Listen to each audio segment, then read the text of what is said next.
we're a Mackinac, riding on a horse and carriage. Riding on a horse and carriage. And happened We to... should ride on the carriage, not the horse. Yeah. Well, you know what? I actually always wondered why they don't just let you rent a horse. Yeah. When you think about it for even a moment, you know the answer. I'm not riding a horse. I think I'd be a liability. Right. But I want to, like part of me. Anyway, but we find ourselves in the same row, and whenever I get the chance, I like to talk to folks who have, you're a boomerang, like me, who have made the choice to move back to Michigan. I mean, when you're here and it's so gorgeous, there's obviously countless reasons why folks did it, but I know you have just like a great story about that. And while we're going not particularly fast on this mode of public transit, I thought I'd love to hear it. Yeah, I appreciate that. I mean, look, I'm from the east side of Detroit. That's where I was born. The second half of my childhood in Farmington. Went to University of Michigan. But then I came to a decision point that a lot of people have. I went to be a software developer, and I thought in 2005 when I graduated that I needed to go to another part of the country to have a career in software engineering. So I did. I went to the West Coast. I was there for 4 years, and I was on the East Coast for 5 years. But I always missed home. I mean, like I missed home. I was so guilty about leaving. Yeah. The first business I started, as an entrepreneur, was a job and internship website to convince people to get internships and jobs in Detroit, so that you didn't move to Seattle like me. You were tithing. So I cared about that, paying it forward. But I missed home. I felt like the place that made me who I am, I should be useful to it. Sure. So when I was gone, I actually started this whole movement called Detroit Diaspora.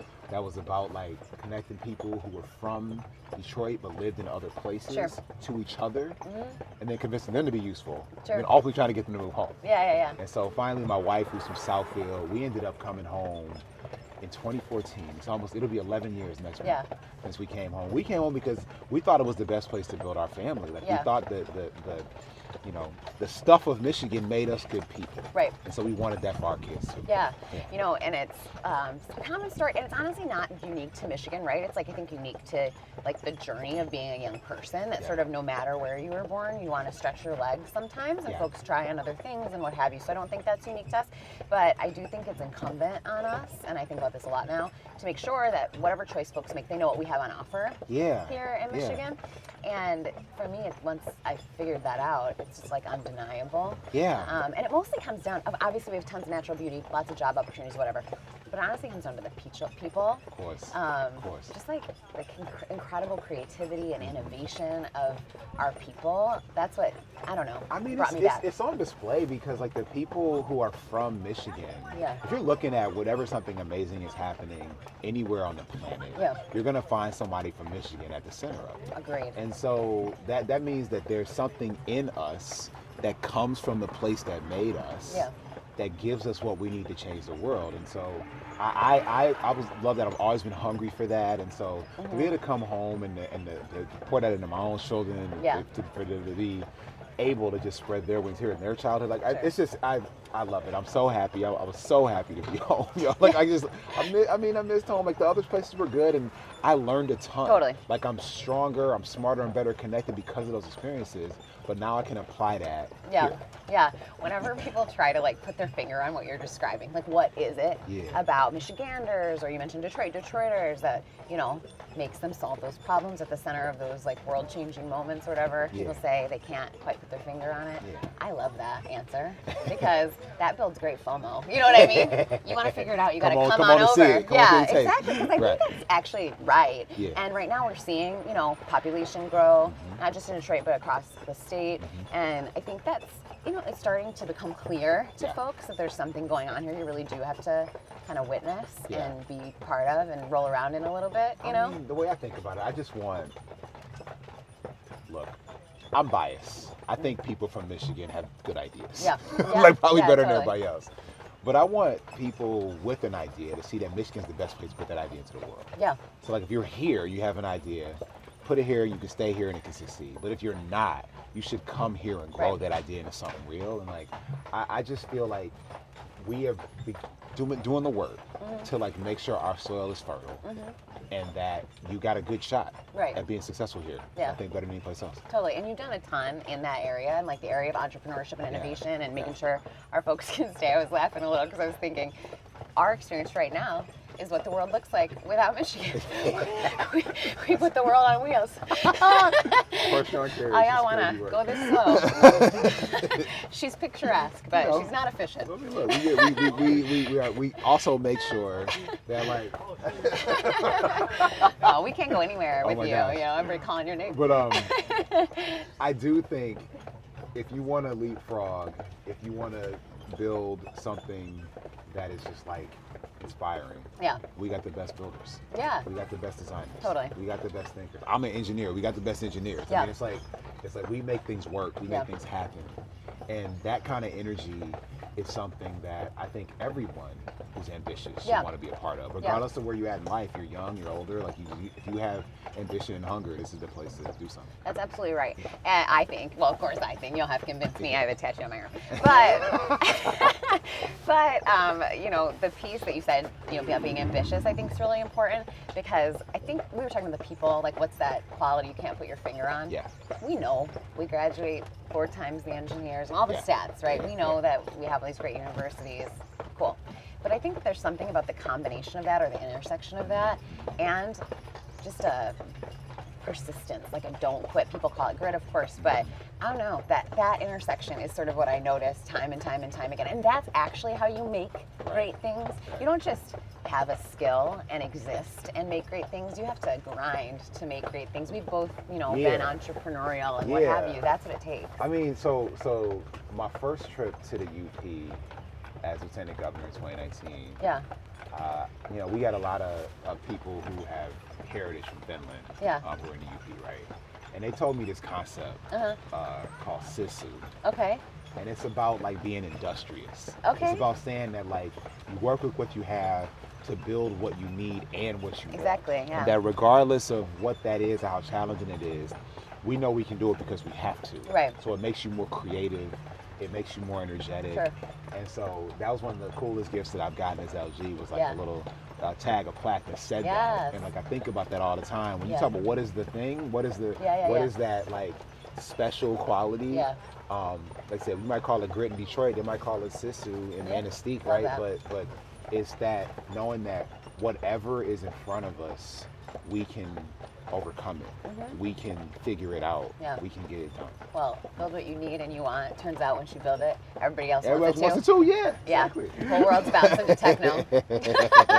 You know what I mean? Yeah, exactly. Well, I don't know if you want to talk about any of that entrepreneurship and innovation stuff, but I think that you're, I don't know, the state's like done a lot of innovative stuff too to ensure that folks can stay here and build their companies here. I mean, I think we have a lot more to do. If you love a place, you should believe you can keep making it better. That's right. I think, you know, we made some real strides there. We really have. I mean, you know, and it's informed in part by my experience as an entrepreneur. We tried to raise money for a startup, a software startup in Michigan in 2005 and 2006. Okay. And so that was difficult. Yeah. And I'm not the first entrepreneur who had that experience. But I'm really excited, though, that this year what's come online is something called the Michigan Innovation Fund, which says that the state of Michigan will play a role in changing that reality. Then we will put up our resources and leverage that private capital such that when you want to raise money to take the next step in your business, to grow, to hire your next set of employees, to be able to build your team, to find that next set of customers, that you can do so from Michigan because you raised money in Michigan. Yeah. We've seen for so long, right, with businesses, especially those sort of scalable, defensible businesses like that, like they go and they domicile where their money is. Yeah, totally. And so we're changing that reality through the Innovation Fund, through the Small Business Venture Capital Program. We pulled down some federal dollars to say that Michigan investors will invest and have incentive to invest in Michigan companies. Because again, I think we have people with ideas. That's never been the problem. Right. You know, we University of Michigan, our alma mater, like, you know, creates more patents than any university in the country on a yearly basis. But we can commercialize that technology, and so we put forth some resources for the Innovate Capital Program, which parks that at our colleges and universities so that these amazing researchers can turn those into businesses, or turn this into jobs, turn this into products, turn this into value. And so I'm excited about that sort of portfolio of options, and we got more to do, but I think that lays a good foundation for the future. Totally. And I think that, you know, as somebody who's been in that space myself, we know that there's no industry more co-located with those folks than actually creatives, for example. That's why you get things like Austin or whatever, but it's also why you get things like Detroit. And you will, you know what I mean? Like, I think folks will wake up to that. It's the second fastest growing startup ecosystem in the country. It's not unrelated to the fact that we're genre creators in Detroit. Folks have, you know, I mean, we're coming off a movement, right? You know, and we literally invented a genre in music. One of the coolest things about our city. Yeah. We invented techno. Yeah. Motown, we gave birth to it, a whole new sound, and I think you know that culture, the soul that comes with that, you can feel it in all of the things that we do. Totally. That's why people want to be part of it. Yeah. And so I think our creative economy and the fact that sort of, you know, me and Governor Whitmer have tried to double down our investments in our creative economy, double down our investments on our outdoor economy. We have amazing outdoor recreation. Some of the coolest businesses and manufacturers who I've talked to in Michigan are guys that are making like carbon fiber deer blinds and stuff like that, right? It's like this stuff that you never would think of. We have the #1 manufacturer of mountain bike trails. Yeah. It's in Iron Mountain, Michigan. You know what I'm saying? Wow. It's like we're doing these things that are absolutely incredible. How you doing? And so I am consistently blown away by the ideas that people come up with, and they said yes to building them here. Yeah, totally. So that's what we want people to always feel like they can do. I feel like the three things that we definitely are across the state, irrespective of the region, are innovative, creative, and I say awe-inspiring because the natural beauty's awe-inspiring. 100%. You know what I mean? Folks 100%. are, want to keep it that way. We're have to fend people off this coach. People want to jump on with you. Mr. Popular. Oh my gosh, it's all good. Mr. Popular. No, we should invite him in. Couldn't do this in a car. Yeah, you can. What are our dream crews? Roll your windows down, say hi to everybody while I'm by. So I've chosen to live in Detroit, but I grew up downriver. Yeah. In Monroe County, and my dad was a musician before he became a school teacher. Yeah, okay. I'm telling you, I'm dropping some hot news on you, hot goss.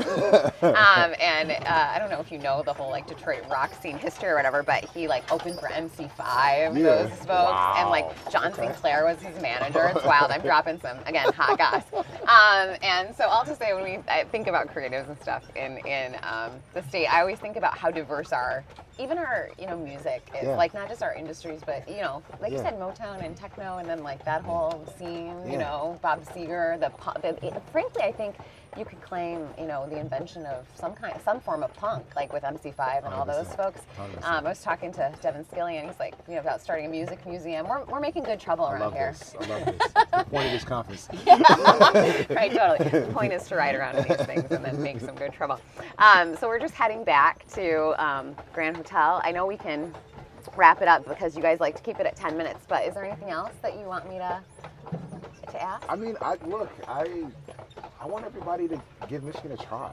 Yeah. You know what I mean? Like, I think that we are building the infrastructure, the foundation, the framework, so that people can, when they're ready to do something, that they can do it here in a way that they can't anywhere else. If an idea works in Michigan, it can work anywhere and for everyone. It's the reason why we're leaders in policy. It's the reason why we're leaders in business. It's the reason why we're leaders in culture.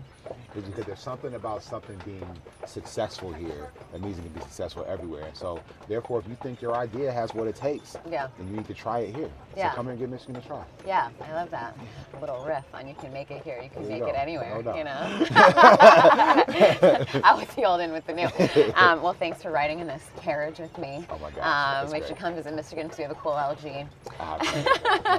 This is cool. I appreciate the leadership you're showing. Yeah. You and your role, you're doing things that have never been done before in the country, and we want to be.